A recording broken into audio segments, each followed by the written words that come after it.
सलाम साहेब। ई काली बाबू के माल ह। रहुआ खर्चा पानी चाहिए तब घरे पहुंच जाई। ये गाड़ी थाना में जाई। अरे साहेब काहेला टेंशन लेता नहीं, हमनी के जाय दी न तो राउर जिंदगी ई गाड़ी के चक्का लेखा रुक जाई।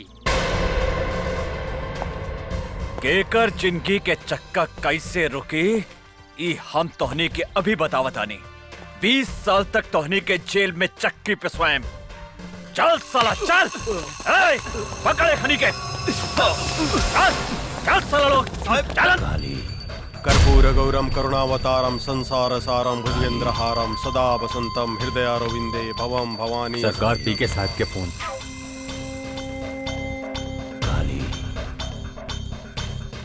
बोल पी के जल्दी पूजा करतानी। एसपी हमने के माल पकड़ ले बा काली बाबू, और साथ में 3 गो आदमी कभी पकड़ ले बा, और वो जल्दी पहुंच। सब इधर फाइट चला।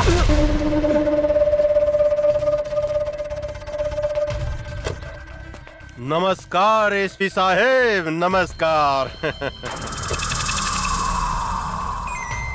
हमार नाम काली पांडे है। लोग हमरा के भू माफिया, जंगल माफिया, जल माफिया वगैरह वगैरह के नाम से जानेला। रहुआ इस शहर में नया नया बानी, ऐसे हमरा विषय में नहीं जानत। ये तीनों हमार आदमी है। एकरा के छोड़ दी, जौन खर्चा पानी चाहिए अपने के घरे पहुंच जाए। कुत्ता के मौत मारे, एकनी के कुत्ता के घिसिया घिसिया के, लसार लसार के, नीचे से ऊपर से ढुका ढुका के मारे।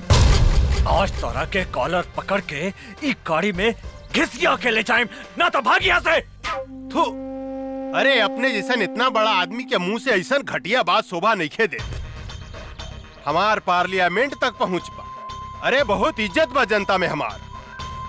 भोरे भोरे लोग हमार पैर छुएला, आपन जतरा बनावेला। रउआ हमार कॉलर पकड़े के बात करता नहीं। बड़ा घटिया बात बा। ए काली पांडे, अभी तक तारा के गरियानी है। अगर 1 मिनट के अंदर तू यहाँ से न गईले तो तारा के ऐसा रेलेम कि खाना खाए के रास्ता से हगे लगवे और हगे के रास्ता से खाना खाए लगवे। एसपी साहेब, हम अपने के प्यार से समझाओ नहीं समझ जाई। रउआ हमरा के नहीं जाना। सांप के जीभ में विष होखेला, बिच्छू के डंक में विष होखेला, लेकिन एक काली पांडे के सारा अंग अंग में विष भरल बा।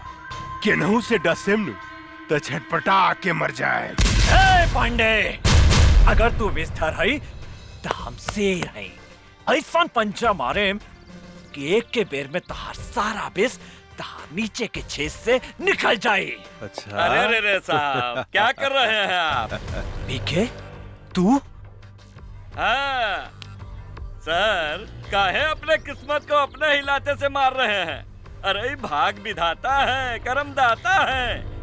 ये इनका हाथ पड़ जाए ना, उस शहर पे राज करता है। सर जरा सोचिए, अब पटना से यहाँ काहे के लिए आए हैं? 2 पैसा कमाने की देशभक्ति दिखाने? अरे आपके बाप ने कर्जा वर्जा काट के आपको एसपी बनाया है ताकि बुढ़ापा में 2-4 करोड़ कमा के देंगे। काहे अपना बाप महतारी के सपना को मटका मेट करते हैं साहब? मांगिए, जो मांगना है मांगिए, झोली फैला कर मांगिए, बहुत दानी है। अरे सर कंफ्यूज मत होइए, कंप्रोमाइज कर लीजिए। साला